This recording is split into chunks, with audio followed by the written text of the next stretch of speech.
Hello and welcome to another brand new episode of Dingers and Stingers, the podcast that never thought it would live to see the day where Russell Wilson talks shit on Twitter. But here we are. Here we are. He's doing it. We're not going to talk about that, but I 15 thought I'd years mention it. later. All these years later, he's not a starter anymore. The gloves are off. Everyone can get it. Can't wait for the Richard Sherman Twitter beef with Russell Wilson incoming, I'm sure. No, we can dream. But we are here to talk about Week 7 in the NFL. A little later, we're going to talk about, we're going to talk the Bengals. We're going to talk about the Cowboys and the Panthers and how they might be a little closer to their respective division leaders than those leaders would care to admit. We are also going to take a swing by Fan Corner, make some predictions, give our dingers and stingers, another wonderfully packed show. First up, though, as always, let's go ahead and just run down for you real quick the winners and losers from Week 7. Just in case you missed anything, you're going to get it right here. So the winners from Week 7 were the Bengals, the Rams, the Chiefs, the Browns, Patriots, Panthers, Bears, Eagles, Colts, Broncos, Packers, Cowboys, 49ers, Seahawks, and Lions. The losers were the Steelers, Jaguars, Raiders, Dolphins, Titans, Jets, Saints, Vikings, Chargers, Giants, Cardinals, Commanders, Falcons, Texans, and Bucks. So there you go. Week 7 in a nutshell. Week 7, a lot of games went as expected. I don't know that there were too many. Obviously Thursday night was kind of a crazy game, but how was this week for you guys in the NFL? Week 7, what's the energy here? It was kind of a weird slate of games because it was the early slate was full of, I believe it was like there's all these close games, and then the afternoon slate was just all blowouts. It was either that or vice versa. I forget, but I don't know. Again, this week just continues, in my opinion, another week of confusion over who exactly is good in the NFL. We see the Falcons come out and put up a stinker after, I watched them go out and beat up on the Bills. It's just every single week I feel like something's happening that just makes me question, my ability of analysis of football. Like more than any year ever, am I just questioning my ability? Yeah, it's really a strange year, and I'm not even going to talk much right now about my team's game, which was one of the wackier games you'll ever see. But I mean, absolutely upside down weekend in terms of the fact that I won in both of my fantasy leagues. That has not happened yet. The first time. Matt, that means you lost to both of us in fantasy in one weekend? Is that? No, not quite. But I did face Davante Adams in all 4 of my fantasy leagues this year. So you ended up. Yeah, I see. Yeah. Despite the presence of Davante Adams, I did not even come close to putting up a fight, as I should not have, based on who I started. Gotcha. But I did. I beat Matt, and I beat our friend Ryan, who we'll hear from later. But yeah, just another week of exactly what you said, Matt. Like, who's the favorite in this league? Like who do we trust come playoffs? Obviously, we still got a ways to go until then, but just a weird year, continuing to be a little weird. Yeah, anyone can win at any time, and that is, as people who are fans of teams who play other teams every week, is not how you like it. You'd like to know what to expect going into some of these games, and you just can't yet. And so let's talk about maybe we'll start here on some things that maybe we didn't expect, especially maybe after the first couple weeks of the season, but that have transpired here. And we're going to talk about 2 teams in this little window here. And we're going to start with the Cowboys over in Dallas, Texas, over in me, Texas. So the Cowboys, look, the offense that's where it starts, right? It starts with the offense.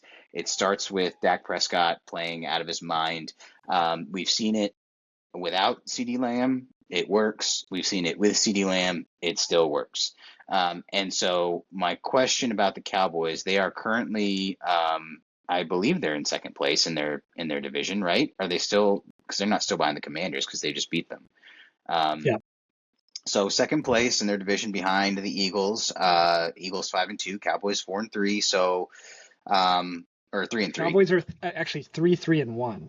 Oh, right, the tie.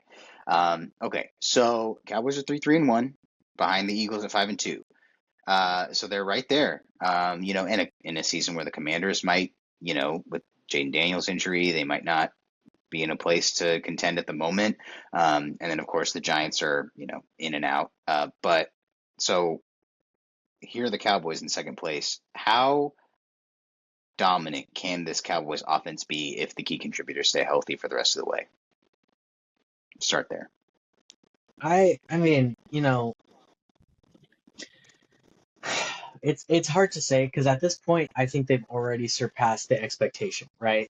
They caught a lot of flack for their head coach hiring, being that he's never been seen as quite the offensive, mastermind.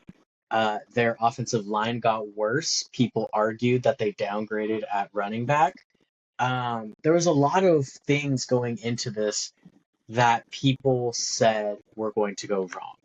And then the Cowboys have come out in every game and just decided that they were going to be good. Like, it's not even one of those moments where it's like, oh, Dak Prescott's averaging 65 passing attempts a game. They're running the ball well. Like, Yep. Javonte Williams looks rejuvenated, and this offensive line is not bad. Like, they have shown signs of improvement. And so, I don't know. Like, this weekend was the first time we've seen really, I would argue, the CeeDee Lamb, George Pickens both being in the offense because, first week for a new team, George Pickens kind of had a slower start. He was scoring touchdowns, but he kind of had a slower start. Now, I mean, they both look as dominant as they come. They both look excited for the other one when the other makes plays. Like, I think for this offense, I'm afraid to say it, but I think the sky really is the limit. Like, number one offense in the league is well within reason for them come end of the year. And that goes potentially, triple crown of the stats. I'm talking number one in yards, number one in scoring, number one potentially in efficiency, although the Colts have something to say about that right now. Yeah. But the Colts, to me, their number in efficiency just seems unrealistic. The Cowboys, they're not, they're just so balanced. I think that's the part that's really stuck out to me is it hasn't been this one-sided thing where like a singular player or a singular aspect of their game is dominant. Like it is a perfect storm of running, passing, and bad defense. Like that they have to keep scoring and they can never, let off the gas. They have to keep going and they have the talent and players, it appears, to do so. So yeah, I am willing to admit I was very wrong on how this Cowboys team would perform. And they have shocked me this year on offense. Defense, we all knew. But Yeah, I agree. I mean, you ask where's the limit? Well, they're already the best offense in the NFC by offensive touchdowns, most points scored, and then they lead all of NFL in yards per game. I see no reason. I mean, just echoing everything Matt just said, all the personnel, all the data, whatever, what have you. I see no reason why this is going to change. I'm looking at their schedule for the rest of the year. Yeah, there's a couple tough matchups, but who doesn't have a couple tough matchups, in the second half? Otherwise, I mean, the defense is going to be a reason they lose games when they do lose games, but like this offense can just keep rolling. I don't see a ton of teams where it's like, well, yeah, it's gonna be a real slowdown for them. They do play against my Denver Broncos this weekend. and I'll talk about them more when we get to fan corner. They do have a very good defense. I'm not sold that they are going to be able to shut down the Cowboys, though. So I do think offensively they'll continue on this path, and they'll be, if not the best, among the very best in football. Yeah, I think you're both right on. The offense just looks incredible for the Cowboys. This next question might go into a little bit of Eagles chat as well, so that's welcome. But do you buy that the Cowboys could have a chance to win the NFC East? Yeah. At this point, yeah. There are rumors circulating right now, as dumb as it sounds, that they are looking at potential trades at the deadline for players like Max Crosby to kind of come in and give a boost to this defense. This last game, we saw some of that investment in the secondary come to life. I believe Deron Bland had either one or two pick sixes. I know he had two picks, but they spent all this money on the secondary and they traded away their best pass rusher. But if they were to somehow go out and replace Micah Parsons with someone of similar caliber, the defense could fall right back into a similar place where like they are a opportunistic and exciting defense at the very least. They might not shut people down fully, but we've seen plenty of successful teams just have high turnover rate, high sack rate, um, play big when it matters. And Max Crosby would fit that defense well. Like he would fit right in. And I'm sure Drew's happy hearing that rumor, get him out of the division. But Oh yeah.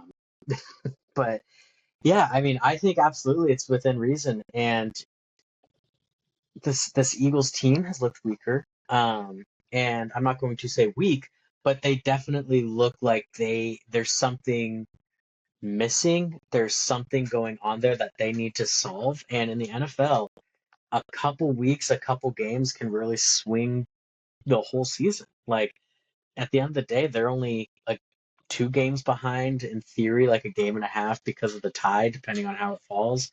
Um, yeah, they just have to end with less losses than the Eagles. They don't even have to surpass them in wins. Like because of that tie, they get a little bit of flexibility. Right now, the Packers are the number 1 seed in the NFC, and they don't even have the most wins. So yeah, it's going to be an interesting little race for them down the stretch. But if this offense keeps up and keeps healthy, like we haven't seen a defense really stop them yet.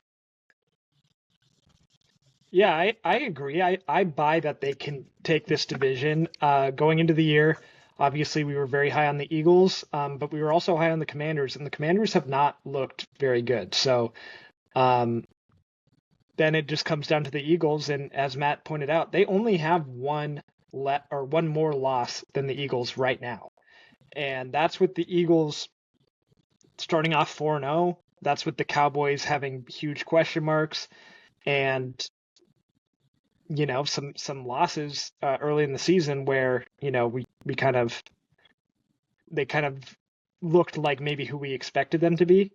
But I mean, this offense is going to keep putting up points. Like I mentioned briefly earlier, it's not like it's unreasonable to see them getting a lot more wins throughout the rest of the season. And they do play the Eagles one more time. That could prove to be a really big matchup. And I think the tie does help them. Obviously it could hurt too. I mean, it's the definition of what a tie can do, but I mean, yeah, I see no reason why if things keep trending in the direction they're trending. And I've heard rumors of AJ Brown maybe being moved from the Eagles because he's unhappy there. Like I don't know, how much there is truth in that, but if the Eagles are a toxic place and they're just not as good as they've been the last couple of years, we've seen the Super Bowl hangovers before. Like, yeah, I mean, it's going to be the Cowboys' division to lose if the Eagles end up as one of those kind of teams. Yeah. Yeah. So we mentioned that the Cowboys do have one pretty big flaw, and it's that their defense just doesn't really have outside of perhaps Deron Bland, like the one, they don't have a guy on it that makes teams have to worry about him just yet. And so, what would be one thing that you would do to improve the Cowboys defense? What position group would you target? Or is it just bring in a guy? Like, what would be the move that you would make to make this Cowboys defense better if you could do one thing? I mean, in my opinion, it's got to be a pass rusher. Like, you look at the high scoring offenses and what is the dream for any elite offense? You want a defense that can basically shut down a team's pass game. Um, Teams are not going to be able to just run the ball 25, 30 times and keep up with the Cowboys. Inevitably, they will have to drop back and throw the ball. And because of that, you already have so much money invested in your secondary with Deron Bland, with Trevon Diggs. Like, you might as well go out and get a pass rusher. And it seems silly considering, they literally had Micah Parsons, who wanted to be a Cowboy forever, traded him, and now they might be turning around and just trading his assets they got for him to go get a pass rusher. But like, it's what their team is missing, because at the end of the day, if you get down 2-3 possessions, the other team has to throw the ball, and that's where they've kind of been getting cooked, is teams can just sit back and carve you up. The best corner can't cover, an NFL receiver for more than 4 or 5 seconds reliably. Like, and 4 or 5 seconds would be elite. Let me be very frank with that. Like, that would be an elite amount of coverage. The best of the best couldn't do it. Like, it's just an unfair thing to ask. So getting someone who can collapse the pocket, it could be an edge rusher. Honestly, it could be an interior lineman. I mean, look at the Jets, someone like Quinnen Williams, potentially available, an elite pass rusher from the interior. We've seen, the Chiefs did it, the Rams did it. You have that interior pass rush, and that can be like a pretty big influence on the game. So just somebody who can disrupt the offense when their offense is cooking. Yeah, I mean, I completely agree. To me, just to simplify it, they traded their best defensive player right before the season because they didn't want to pay him. And you immediately see the result of that. And we didn't expect the offense to be this good, so we thought, okay, they're going to be a bad team. Well, the offense is good. That's like pretty clear. So it really is a glaring hole now that they don't have Micah Parsons anymore. So yeah, someone who could come in and fill that role would be huge for them, and would instantly, in my opinion, put them into the list of Super Bowl contenders, because this is, like we referenced earlier, it's been a wacky year where it's like, who is going to win the Super Bowl? Like, you can look to any good team and then immediately think of like 5 flaws on that team of why they won't win it.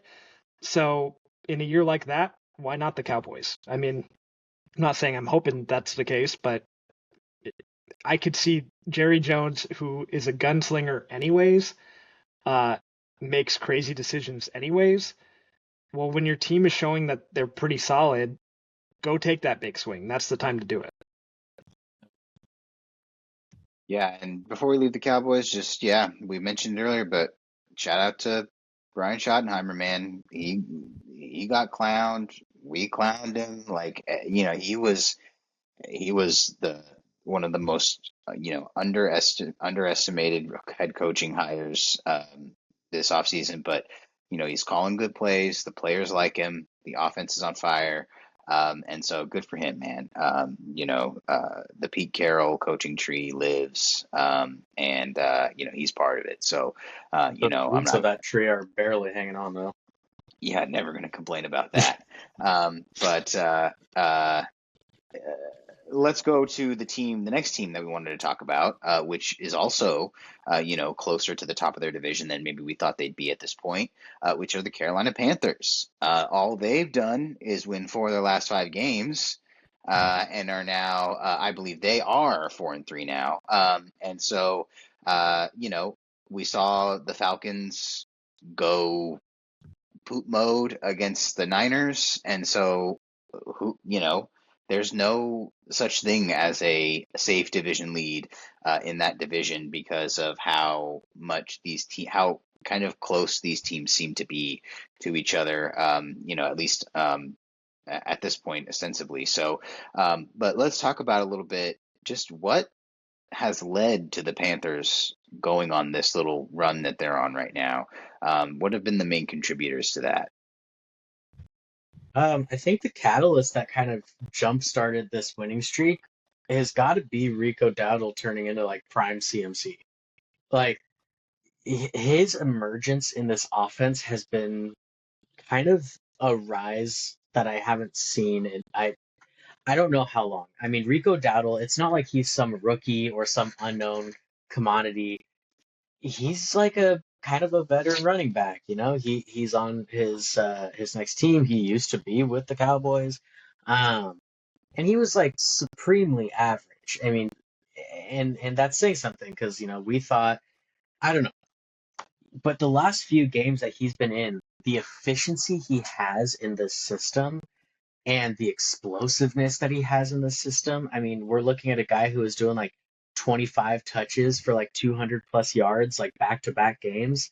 Um, it's crazy. And Bryce Young has not had to do anything spectacular. All he's had to do is not turn the ball over, and they've been able to put up enough points to get these wins. And granted, I don't want to hear it. Yes, they went up against, the Jets, and they've had a couple, teams on their schedule that aren't so competitive, but at the same time, it is the NFL.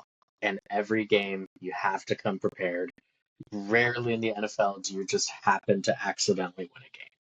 Like, yeah, so I really think it's got to come down to that run game. Rico Dowdle has been just lightning in a bottle. If they can keep that going, it might not matter what else is going on in that franchise. Like sometimes you can just turn around and hand the ball off and win games. Like, I don't know.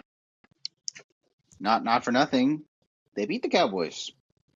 A team we just Not for gassed nothing. up. They beat the Um, Cowboys. Yes. the team we just gassed up. And so, yes, some weaker On teams the have been on back their of schedule. ex-Cowboy Rico Dowdle. Exactly. Yeah. And so, yes, some weaker teams have been on their schedule so far, but they have also beaten, they've beaten exactly one good team, which is the Cowboys, who are a pretty good team. So, we'll talk about that. But yeah, go ahead, Drew, and give those initial thoughts here. Yeah, I mean, Rico Dowdle's been playing very well. I like Matt said, credit where credit's due. You win football games in the NFL. That's nothing to scoff at. I am not sold on this team being like a very good team. They've won 3 in a row. Uh, they beat the Dolphins by 3. They beat the Cowboys by 3, and they beat the Jets by a touchdown. But they only scored 13 points against the Jets, which, hey, that's exactly what the Broncos did a couple weeks ago. So, no shade, but that's just, that's not a decisive win where you're like, oh, we got to think about these Panthers. Like that's just not how I'm feeling about them. And then their last loss was against the Patriots, and they just got blown out. So I'm not like bought into this team by any means, but it is a nice little run they're going on, and that's just a division where year in and year out, you don't have to be that much above average to win. And so the Bucks are leading right now. They're 5-2, and I expect the Bucks to wind up on top of that division when it's all said and done. But um, for the first time in a long time, Panthers fans can be a little bit excited about their team. I mean, that's not nothing. They do have the Bills and then the Packers back-to-back weeks. If they win one or both of those games, then you have my attention. That's how I feel. And I know, like we've talked about with all the teams, that there's been ups and downs with every team, but I do think the Bills and I think the Packers are better teams than the Panthers. And so if they can come out of the next 2 weeks and be 500, or be, I mean, well, they won't be 500 because it'll be an odd number unless they tie, I guess. But if they can win one of those games, or even crazier, if they win both, then yeah, I'll buy in on them. But for now, great for Rico Dowdle. Would have been nice to have him in fantasy this year instead of last year. But I'm not like in, full blown Panther pilled yet. Yeah, I think that's smart money right now. Yeah, like you say, their upcoming schedule is pretty tough, so we'll see what they're made of here really, really fast. But we've talked about him, so let's talk about him a little bit more in relation to his backfield partner. But what would you do? Because last Rico Dowdle is doing this year kind of. I mean, he had two games that were crazy from a volume perspective, but like Chuba Hubbard broke out last year on this offense a little bit. And so he had been hurt, which is why Dowdle was playing. And so now that Chuba Hubbard is back, what would you do with those two if you were in charge there?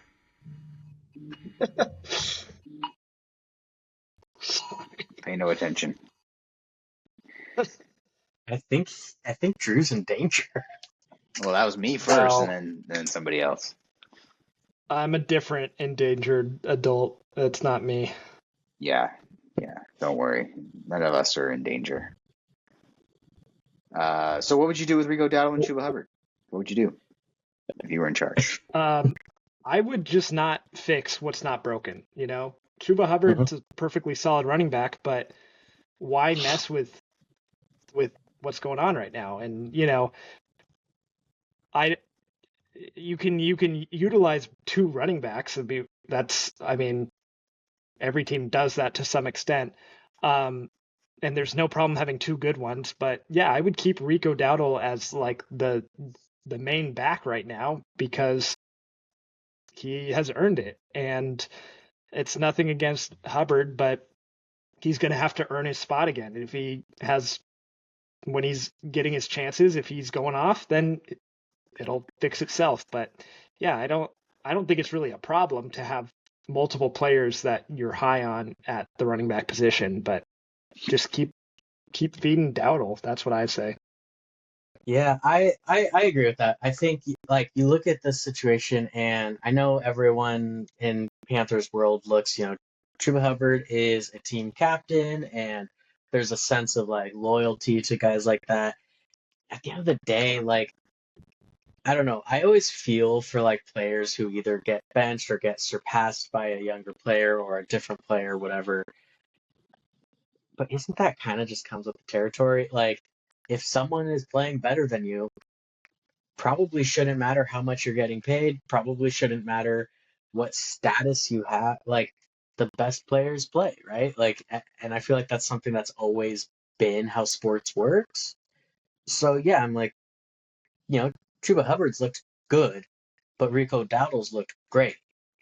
So if you're the Panthers, why would you not want to be great just so you can show a little like love to a guy? Like, I don't know.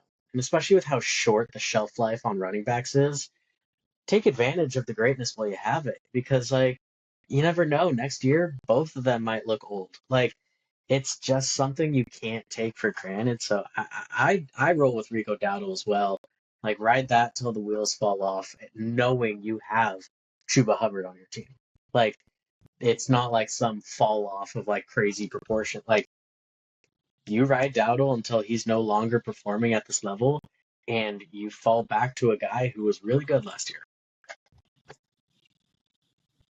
The I'll say this as to what I think will happen. Uh, I'll say something that will kind of give a tip as to what I think will happen. The Lions have done irreparable damage to running back rooms across the league because of the way that they run things over there. Every team thinks they can do Montgomery Gibbs now. Like every team thinks they can do it. And I'm here to tell you, you can't because whoever you have back there, they're not one or both of them aren't as good as Montgomery or Gibbs at doing the thing that they do. Um, we might get to this later. I have a lot of thoughts about my spot in fan corner, but in case we don't get to it, Seattle thinks they can do that. They cannot do that. Um, And a lot of other teams out there are trying to find that. And it's all the Lions' fault. And the Panthers may be the next team to fall victim to that. Yes, it would be great if you could save the legs of two running backs by having them split duties. That would be awesome if you could do that. But you just can't. Like, not everyone can, and sometimes you have to just have the workhorse, and that's what I'd like to see my favorite team have. I think, unless proven otherwise, and so that's what I like to see the Panthers do here, is stick with the hot hand, and just go until you can't go anymore. And that's what running backs sign up to do, man. That's what they sign up to be. They sign up to be, besides the quarterback, the player that touches the ball, maybe second most on the offense. They sign up to be that guy. So, stick with it, I think. But it's all the Lions' fault that, maybe they won't do that. And I think the thing that Yeah. people like that think they can copy that too, the running back position is a position that needs so much like rhythm. It's so hard for a running back to come in and get, a carry here or there. Outside of like those like designated, you think about like the Darren Sproles, Jerick McKinnons, like these guys who really are just like third down specific backs. It's hard for any running back to get into a rhythm when they are being pulled every other series and sitting on the bench. Like running back is one of those positions where you kind of need to take your hits. Like you kind of need to get that contact and get going. And that's why, we didn't see guys like Derrick Henry was not good in the NFL until he stopped sharing a backfield. Like it was once he took over the lion's share of touches, all of a sudden he's this, league leading rusher, most dominant physical force we've seen. He was honestly, like, if you look at his early stuff, he was bad. And it was because he could never get into a rhythm. He would come in, and then instantly the other team knows that is about to happen. You know exactly what's going to happen when that guy switches in. And I Mhm. think teams think, like you can, like you said, Dallas, like you can copy the Lions, but what they forget is David Montgomery was a highly touted running back coming out of college and is someone who can catch, someone who could run inside and out. Yes, he profiles more of a power back. He can run inside and out. Jahmyr Gibbs was a top half of the first round pick who also can catch and run inside and out. Like the reason it works for them is because they have two workhorses, not two guys who make one. And I think that's what teams kind of mistake is both running backs for the Lions are workhorse backs. You can't make two guys into one workhorse, typically. So, yes, that's just a tangent kind of off of what you said, but I had to say it. Yeah, I think we'd all like to see, the Panthers kind of buck the trend here and ride with Rico Dowdle until he starts to underperform. But last question on the Panthers before we move on. Obviously, one of the big things coming out of this game for them was that Bryce Young, quarterback over there, allegedly, has a high ankle sprain, and so status definitely in doubt for the upcoming week, and then probably for a few weeks after that. So if he is injured long term, no shade, but does that really matter for Carolina based on what we've seen? It's based on how we've seen them win in the last few wins that they had. If we're basing it short term, like off of what we've just been seeing the last couple games, I'm going to say no. That's because of how heavily influenced they've been with their run game. Most quarterbacks can hand the ball off. What I will say is if, the question is structured, if this is long term, potentially, deep into the season, I definitely think so. I mean, and this is no shade to Andy Dalton either, who I think is a perfectly fine passable quarterback.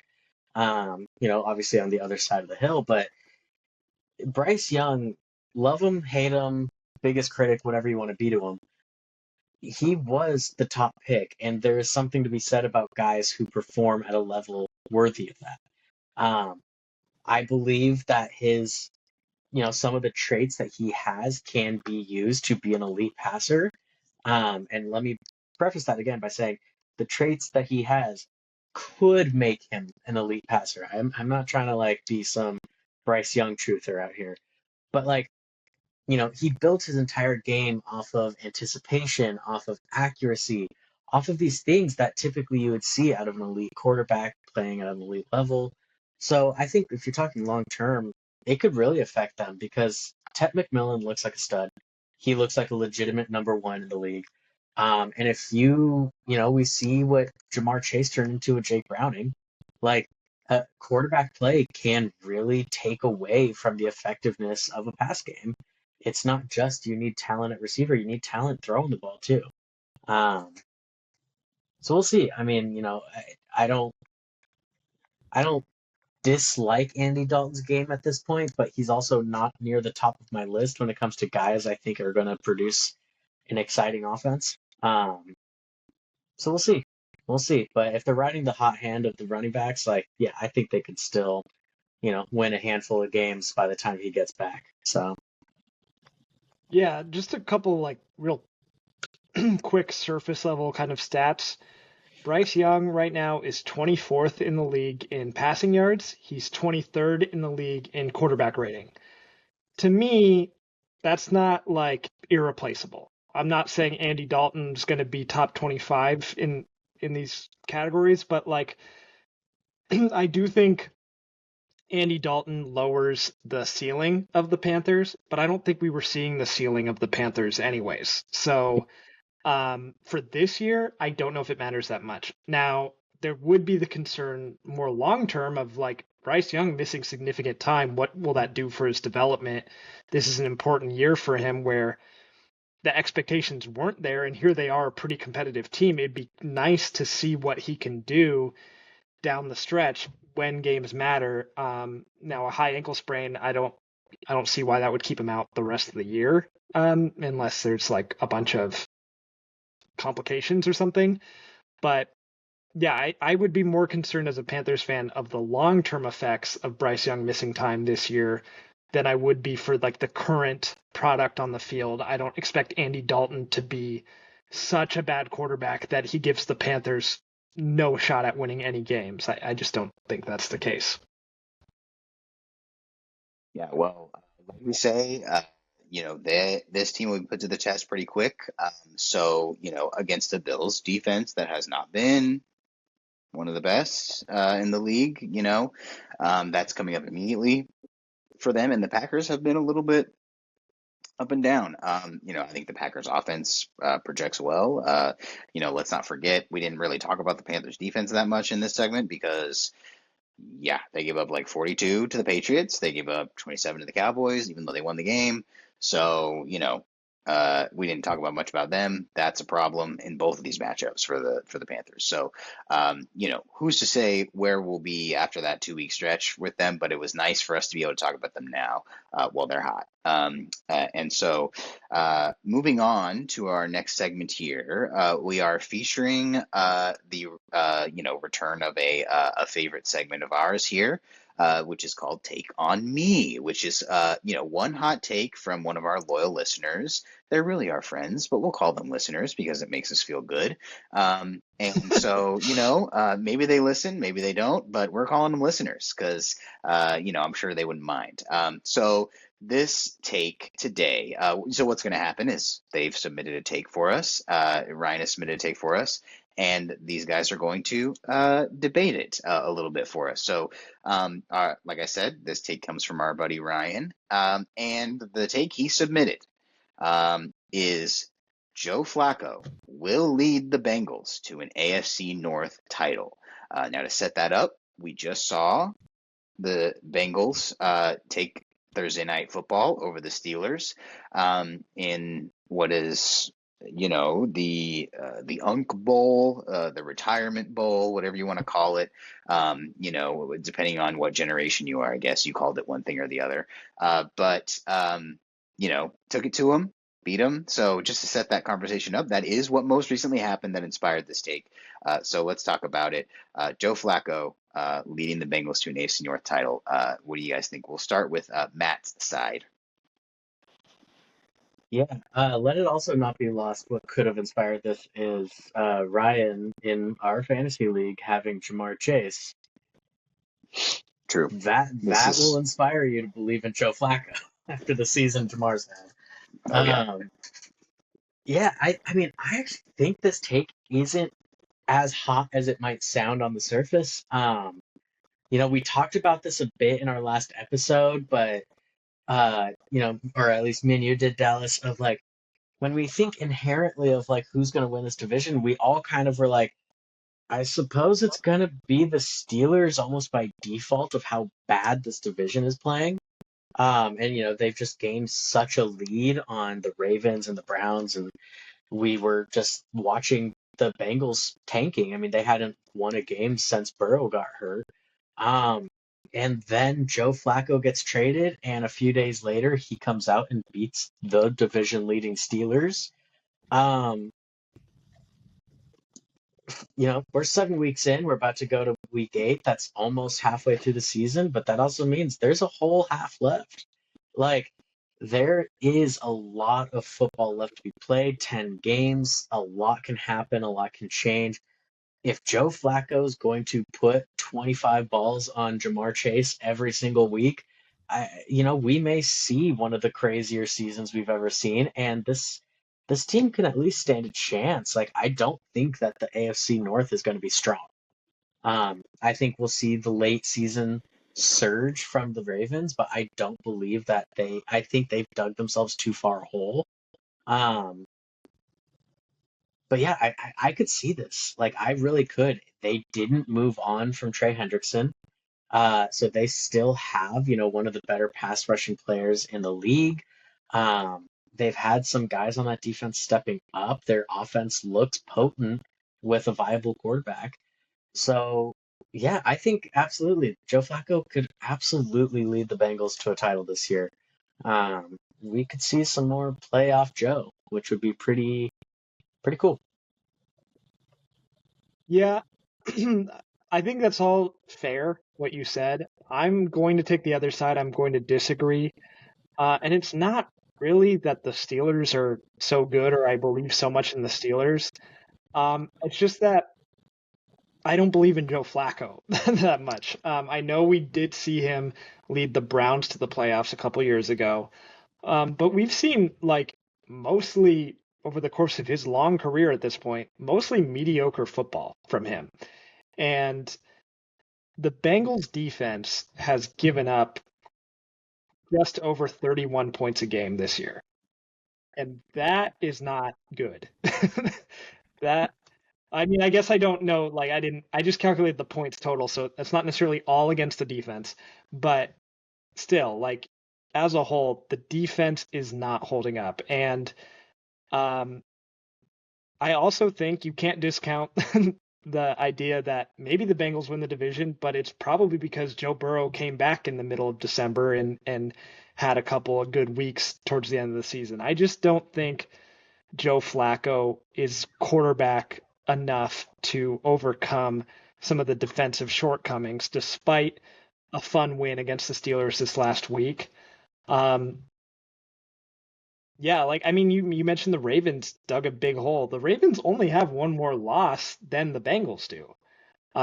They have two less wins, so it kind of balances out. But like, I don't think the Ravens are going to win this division. But I really kind of just think the Steelers are okay enough to keep winning enough games to finish 9 or 10 wins, and that'll be the division winner by default. So it's kind of just a situation where this is a bad division. I don't think the Steelers are that good, but I just don't buy that Joe Flacco is gonna be the guy to turn everything around and be a hero. And if he is, then what are these other 31 teams missing when it comes to Joe Flacco?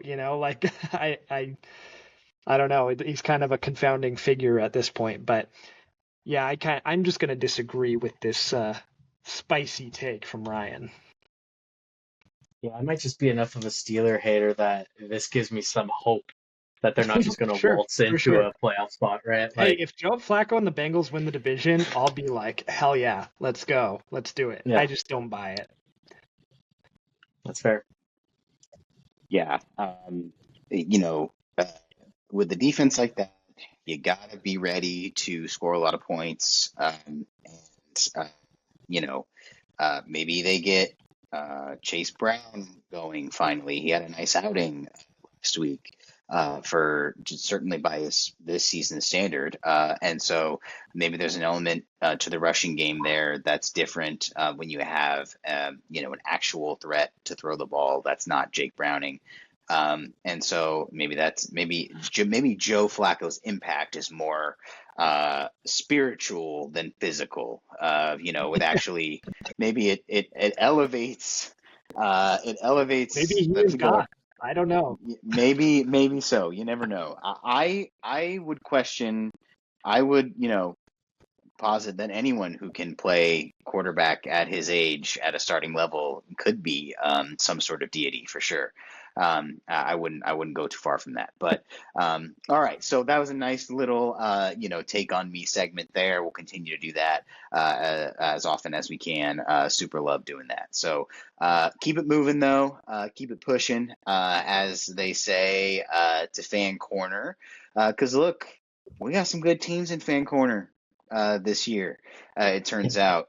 So let's give some time for it, and we'll start in Fan Corner with the Rams of Los Angeles. So, or the Rams of wherever the hell they played this week. I don't remember which European country it was, but they owned it. So talk about it. Rams were in London. They played at Wembley Stadium. Absolutely dominated. It was awesome. We are 5-2. We are tied with like five other teams in the NFC at 5-2. Um, it's a bunch of really good teams, man. Like the NFC is strong this year. It's a little bit wild. There are some surprises there, but it's a good race happening. I believe three 5-2 teams in the NFC West. Like it's it's it's a competitive division for sure. You know, we've kind of talked about it with the Panthers, but they win these games and they're only winning by like 3 points. They're just like barely squeaking out these wins. And that was kind of a concern I was having about the Rams a lot of this season. It felt like there were a lot of, we were a couple plays away from being undefeated, and at the same time, we were only a couple plays away from being like very bad.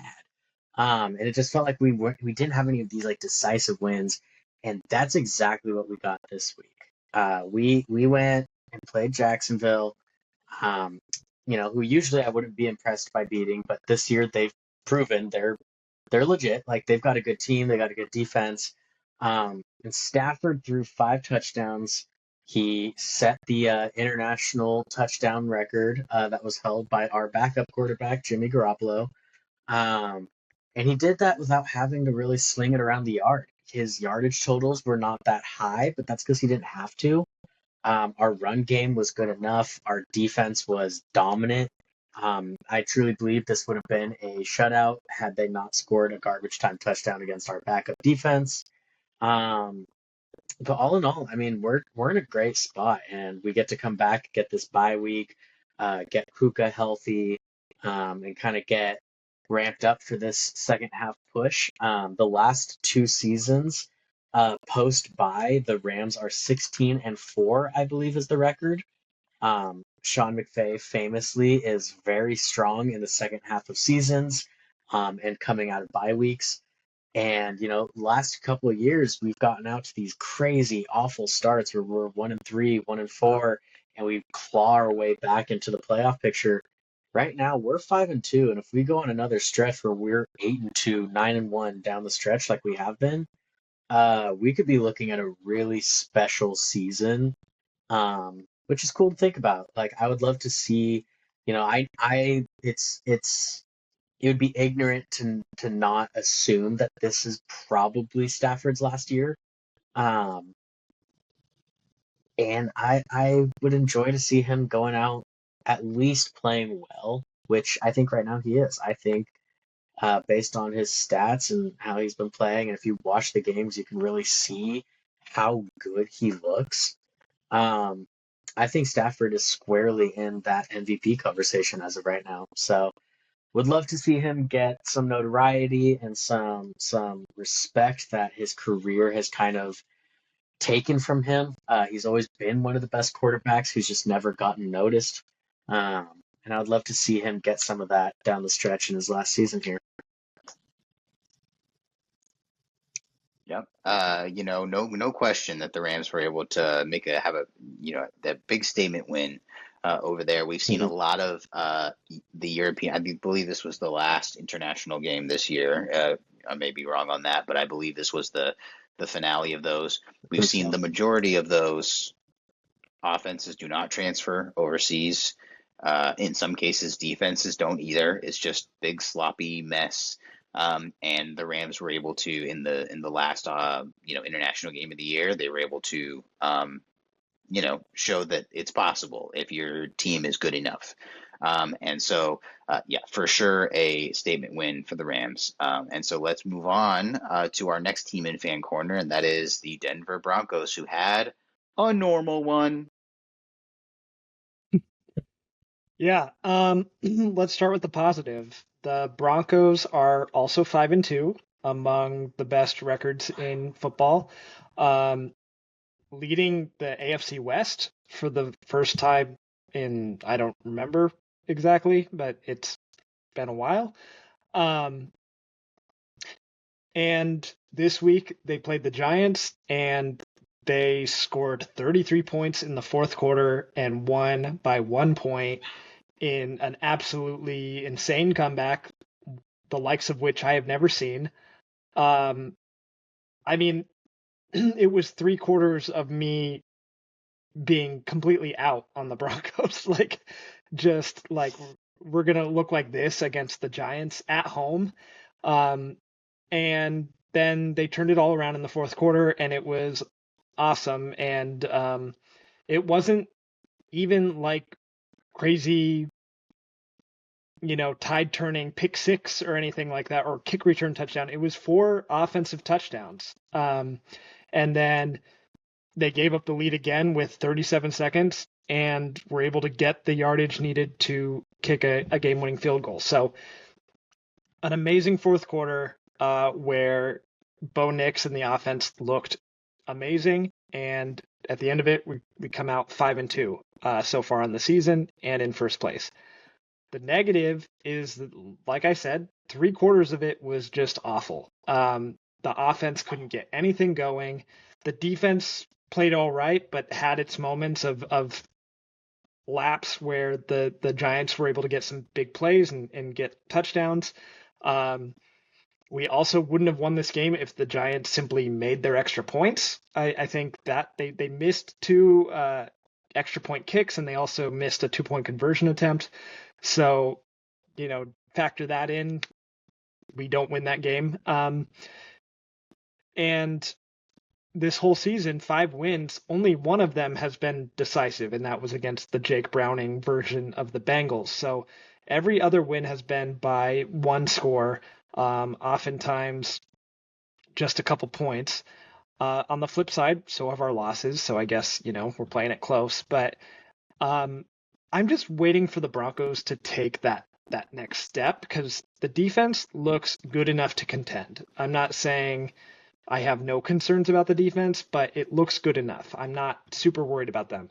But Bo Nix, to this point in the season, he just hasn't looked like he's really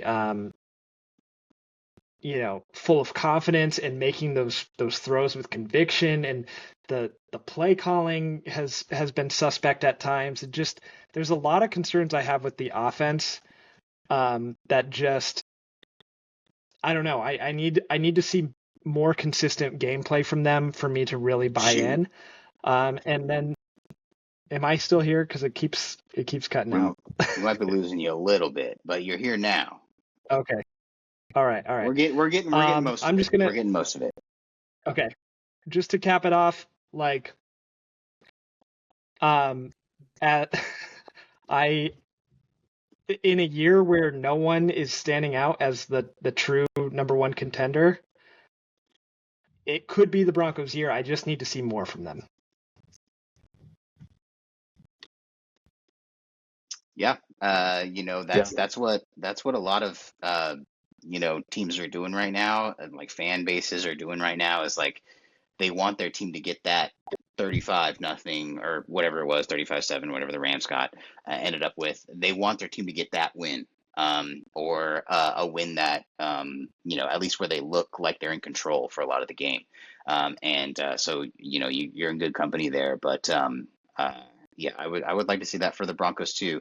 Good that they got a win on, you don't always, get the win on the big anniversary celebration days, where you have, former players come in and the mood is high. Good they were able to get a win on a day like that though. Underrated thing happened there. But yeah, sweet. So yeah, Broncos win again, and in a crazy fashion, too. So lastly, fan corner. As we round it out, we'll talk a little Seahawks. You may have missed the Seahawks game because they decided to air it at 7 o'clock on the West Coast, 10 o'clock on the East Coast, which is a choice that the NFL continues to make year after year. A couple of Monday night games start at that time. But I'll say you're better for not having seen what went down, especially in the second half. It was kind of in the first half, it was all Seattle. Everything was looking good.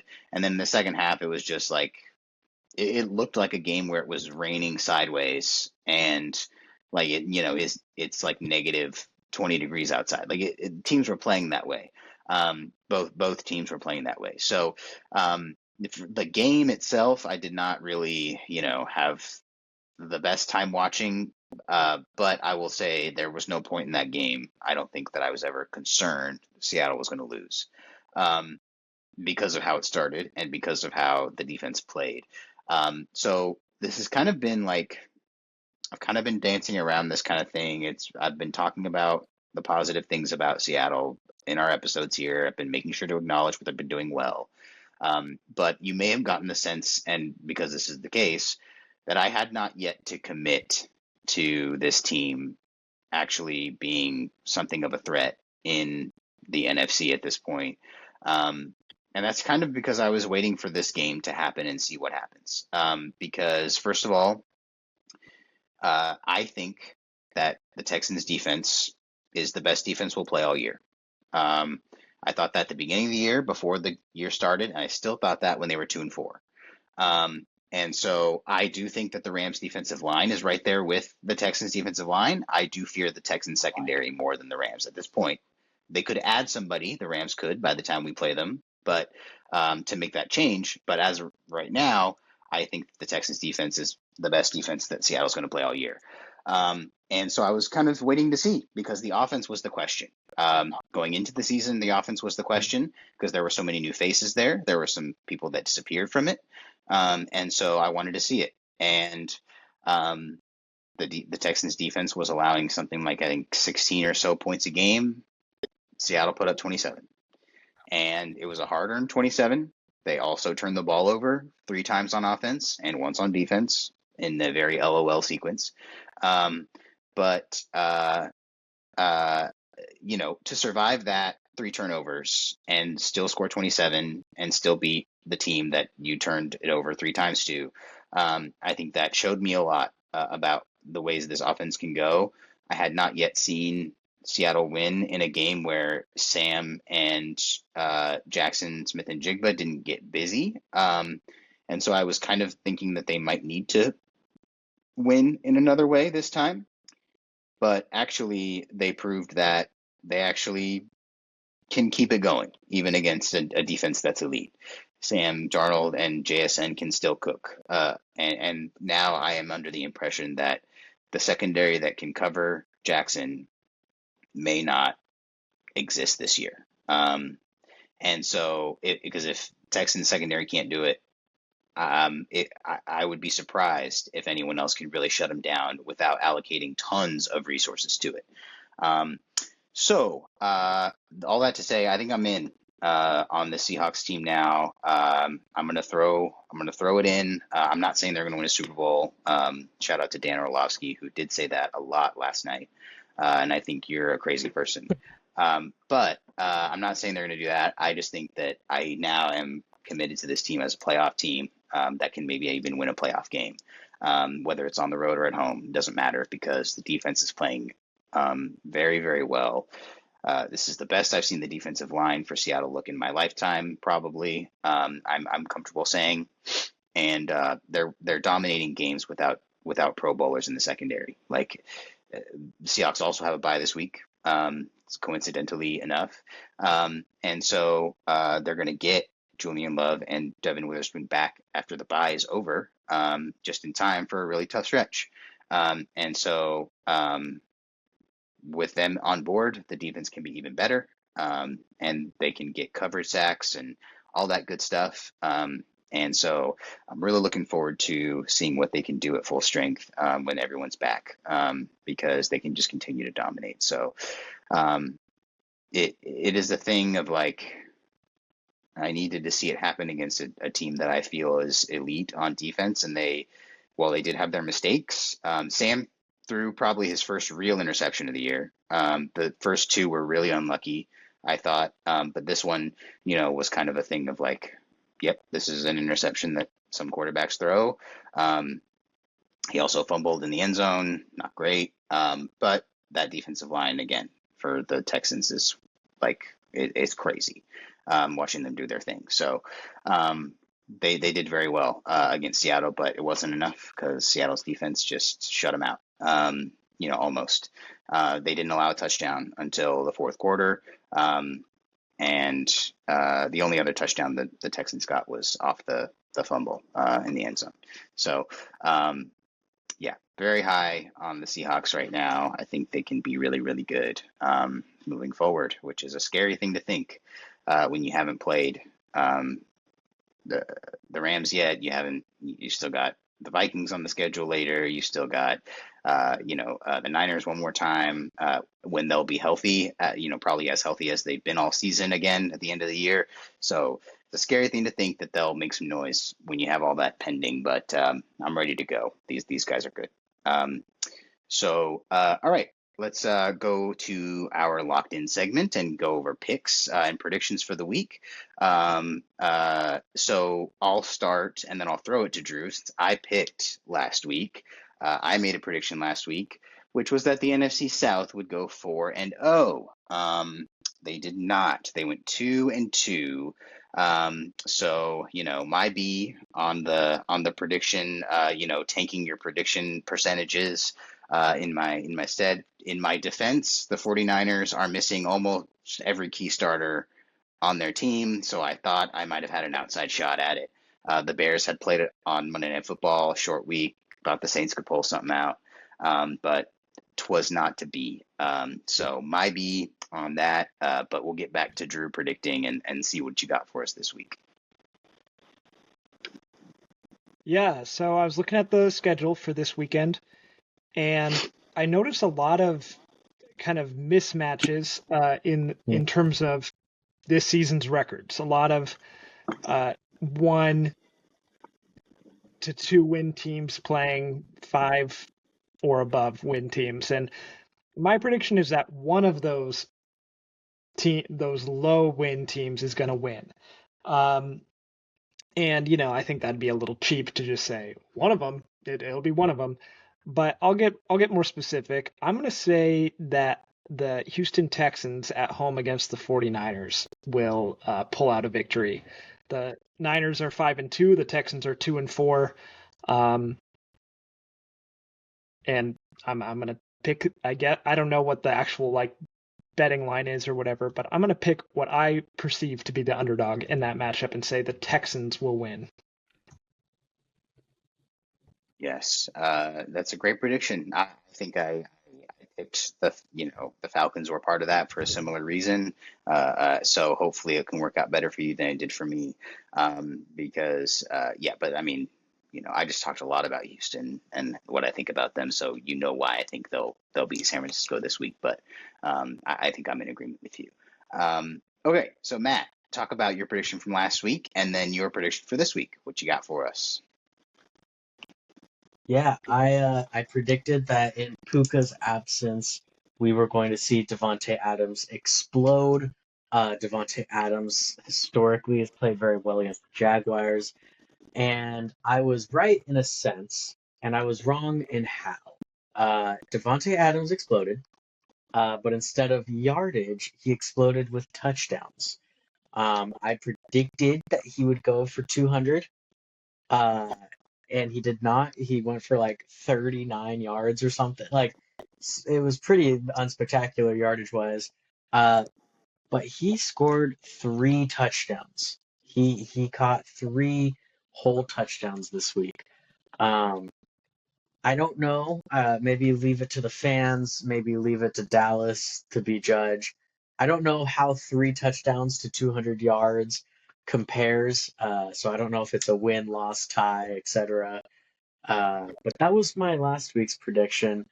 I feel like there's at least a moral victory in there for me. But this week, I am predicting another player stat line. I'm going to Bijan Robinson. He's going to be playing Miami. I believe, just from what I've been seeing with him, he's kind of going crazy. I think Bijan goes for 100 rushing, 100 receiving, and 2 all-purpose touchdowns against Miami this week. I just really think Bijan is coming into his own. I think Miami is ready to burst at the seams. Um, Bonus prediction, I think there's a chance Mike McDaniel gets into an altercation this weekend. Whether that be with a player, another coach, somebody, a reporter. I think Mike McDaniel will fight or argue or yell at someone or something. Hey, there you go. If I was Mike McDaniel, I probably would have done that 3 weeks ago with how things have been going for him over there. But so shout out to him for his his patience on that so far. But I see that coming for sure too. Some kind of just he's got the defeated part down. He looks very sort of morose, I'll say, over there. But to see him get fired up, I think that would be interesting to see too.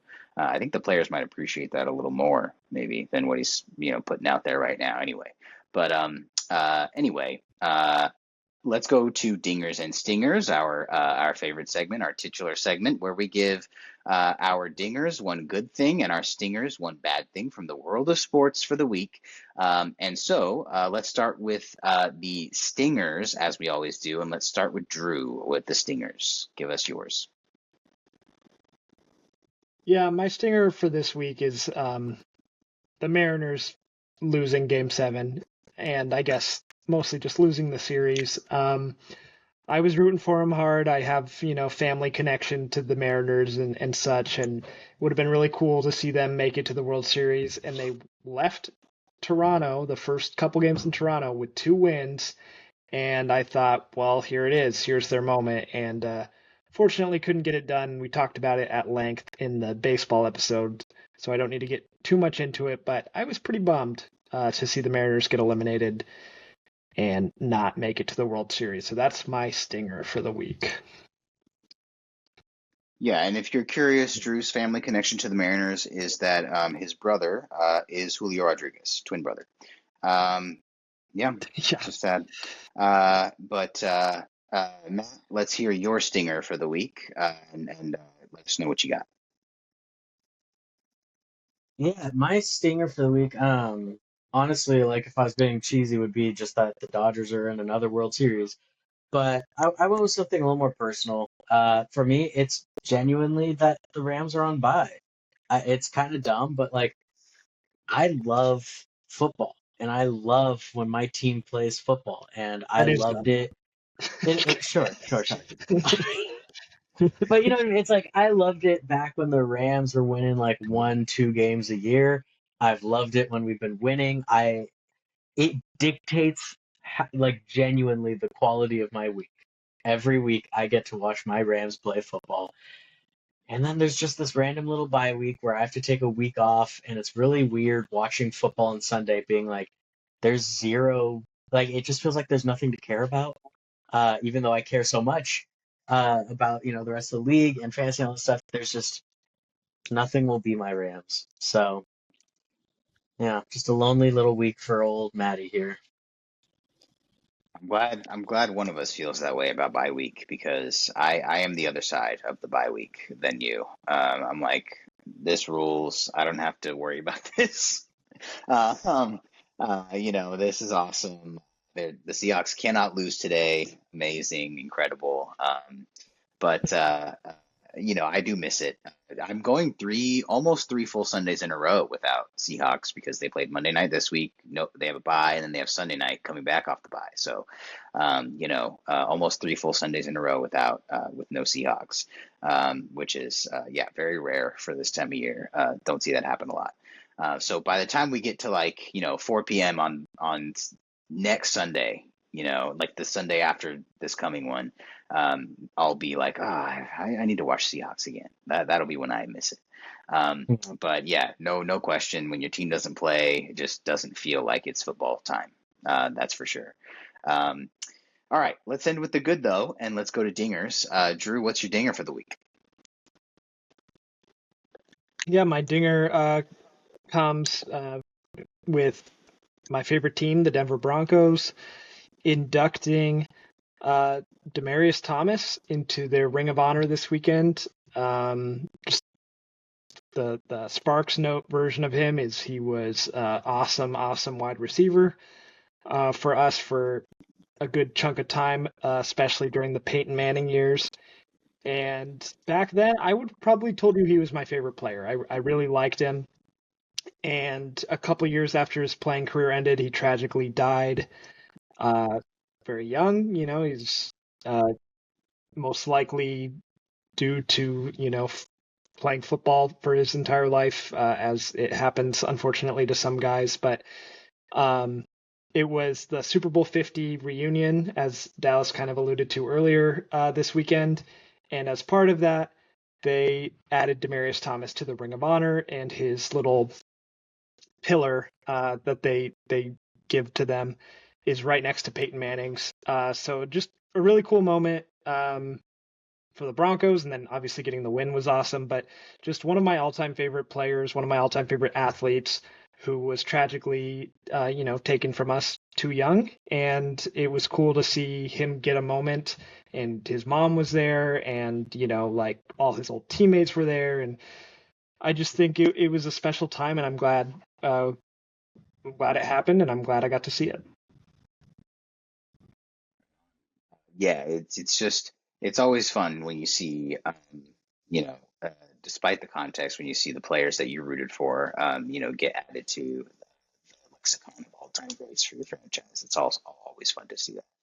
Um, so let's end on Matt's dinger for the week. What do you got for us? Yeah, I mean, I have my dinger for the week is just Matthew Stafford. He, I already mentioned it. He broke the international touchdown record. He threw 5 touchdown passes in a single game. I just think, I love records, and I love when records are broken, and especially the single game ones, because no one can say anything about length of season or anything like that. It's like, no, that's just a record that has stood. Um, and I root for Stafford. I really do. Even if he wasn't a Ram, I would probably root for him. I think he's deserving of so much more notoriety than he's received. So any little chance he gets to write his name in the history books, I'm all for it. So we were in a position where we didn't need him to be throwing touchdowns, and my fantasy team needed him to stop throwing touchdowns. And he just kept throwing them. And you know what? Real life over fantasy every time. I couldn't be happier that he did that. Yeah, man. Shout out to him. He's not quite, not quite Joe Flacco, Aaron Rodgers' age, but he's up there too. And he's playing a Mhm. lot better than they are. I'll tell you that. But yeah, so shout out to him. He's having a great year, and I'm sure that'll continue, just as the room around him gets healthier. But all right, so that'll do it for this week's episode of Dingers and Stingers, our NFL episode. Anyway, if you missed it, check out our World Series preview episode with special guest. Our friend Horacio joined us to talk Dodgers, his Dodgers, and Blue Jays.